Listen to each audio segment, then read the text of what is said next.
Assalamualaikum warahmatullahi wabarakatuh. Salam dan bahagia, salam sejahtera bagi kita semua. Perkenalkan, saya Palan Tanjung, calon guru penggerak angkatan 11 dari Kabupaten Nia Selatan, Sumatera Utara. Baik, kesempatan kali ini saya akan menyajikan materi tentang demonstrasi kontekstual modul 1.1, yakni pendidikan yang berpihak kepada murid sesuai dengan pemikiran Ki Hajar Dewantara.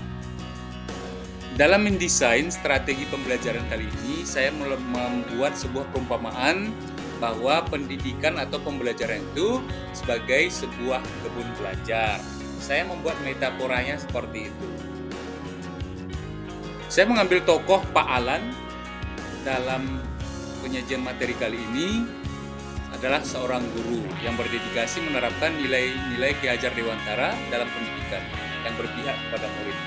Dia memandang kelasnya seperti sebuah kebun yang perlu ditanam, dirawat, dan dipanen dengan bijak. Dengan alur strateginya, yakni kebun belajar Pak Alan. Yang pertama, tentunya strategi yang dilakukan dalam berkebun ini adalah persiapan lahan. Pak Alan sebelum menanam, dia mengenal jenis tanah dulu yang ada di kebunnya.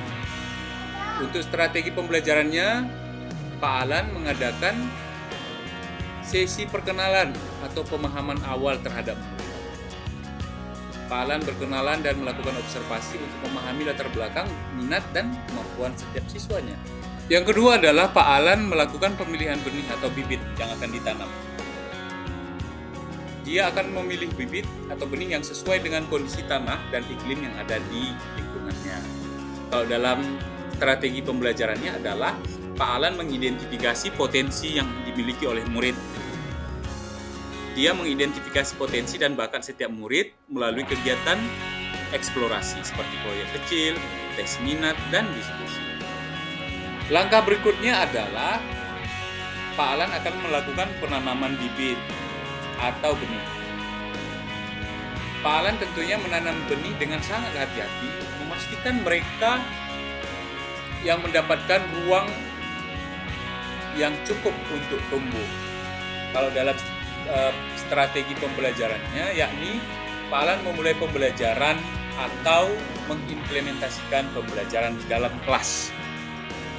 Pak Alan memulai pembelajaran ini dengan menggunakan metode yang sangat bervariasi sesuai dengan bakat dan minat siswa dan sesuai dengan kebutuhan atau tujuan pembelajaran seperti diskusi kelompok, eksperimen, dan pembelajaran yang berbasis proyek. Memastikan bahwa setiap murid terlibat proaktif dalam proses pembelajaran. Berikutnya perawatan yang dilakukan oleh Pak Alan setelah menanam bibit atau benih tadi. Pak Alan melakukan perawatan baik dalam berupa menyiram, memupuk, dan menjaganya. Kalau dalam strategi pembelajarannya, Pak Alan memberikan bimbingan dan dukungan melalui pendampingan aktif.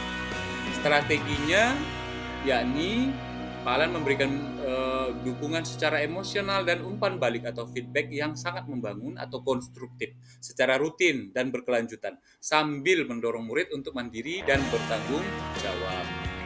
Yang kelima, Pak Alan akan melakukan pemantauan dan penyesuaian. Dalam arti dia akan selalu memantau kebunnya, tanamannya, dan menyesuaikan apabila tanamannya butuh sesuatu, misalnya pupuk, pengairan, atau membersihkan rumput-rumput liar yang ada di sekitar tanaman tersebut. Kalau dalam strategi pembelajarannya, Pak Alan melakukan evaluasi yang berkelanjutan. Strateginya, Pak Alan melakukan evaluasi yang berkelanjutan melalui penilaian formatif dan sumatif, serta refleksi bersama murid untuk menyesuaikan metode pembelajaran sesuai dengan kebutuhan. Setelah memilih, menanam, merawat, Pak Alan akan tiba kepada memanen hasil tanamannya dari apa yang telah diusahakannya sebelumnya. Pak Alan memanen hasil kebunnya dengan hati-hati, merayakan setiap keberhasilan kecil maupun besar dalam arti dia bersyukur atas apa yang telah dikerjakannya dengan maksimal. Dalam strategi pembelajarannya, Pak Alan merayakan atau mengapresiasi hasil belajar siswa. Pak Alan mengakui atas pencapaian murid melalui penghargaan atau reward, pameran karya, dan refleksi keberhasilan. Memastikan setiap murid merasa dihargai dan termotivasi untuk terus belajar. Nah, di bagian terakhir ini, tentunya setelah memanen hasil panennya, Pak Alan tidak membiarkan lahannya begitu saja, tidak diolah. Tentu dia akan melakukan pengolahan kembali. Nah, dalam hal ini, Pak Alan mengolah kembali lahan tersebut untuk siap ditanam benih baru. Dalam strategi pembelajarannya dikenal istilah long life learning atau pembelajaran yang berkelanjutan. Dia memastikan bahwa proses pembelajaran berkelanjutan dengan mengajarkan murid tentang pentingnya refleksi dan perbaikan diri, serta merancang program pembelajaran yang adaptif dan relevan dengan perkembangan zaman. Nah, dalam berkebun atau bercocok tanam tadi, tentu Pak Alan akan menghadapi yang namanya tantangan. Dan begitu juga dengan dalam hal proses pembelajaran, Pak Alan menemukan yang namanya tantangan atau masalah, namun demikian selalu ada solusi yang dicari oleh Pak Alan. Tantangan yang pertama contohnya keterbatasan fasilitas di sekolah atau di dalam kelas, ataupun keterbatasan oleh siswa. Solusinya adalah Pak Alan menerapkan teknologi sederhana dan alat bantu belajar kreatif yang dapat dibuat sendiri oleh murid, seperti alat peraga dari bahan-bahan yang bisa didaur ulang. Berikutnya, tantangannya adalah kurangnya pemahaman tentang nilai-nilai lokal, baik itu dari Pak Alan sendiri sebagai guru maupun dari siswa. Solusinya adalah mengintegrasikan nilai-nilai budaya lokal ini ke dalam kurikulum dan kegiatan ekstrakurikuler sebagai bentuk pembiasaan dalam atau pemahaman nilai-nilai lokal. Tantangan berikutnya adalah lingkungan sosial yang sepertinya kurang suportif atau kurang mendukung. Solusinya, Pak Alan akan terus membangun kemitraan dengan komunitas lokal, orang tua, dan tokoh masyarakat. Ini terwujudnya cita-cita dari seorang pendidik. Berikutnya, tantangannya kurangnya partisipasi murid dalam pembelajaran atau murid itu sepertinya tidak aktif. Solusinya adalah pendekatan yang dilakukan secara personal oleh Pak Alan untuk menemukan solusi dan alasan kenapa mereka ini tidak terlibat aktif, dan bisa juga melalui kolaboratif sesama teman. Jadi dalam proses pembelajaran itu Pak Alan membagi siswa yang terlibat aktif akan digabung dengan yang kurang aktif misalnya. Itu merupakan solusi juga. Berikutnya, beban kurikulum yang padat atau banyak. Solusinya Pak Alan bisa melakukan manajemen waktu atau pengelolaan waktu yang seefisien mungkin. Yang terakhir dalam tantangan kali ini adalah resistensi terhadap perubahan. Resistensi ini bisa ditemui adanya di guru, di murid, di orang tua, bahkan di lingkungan.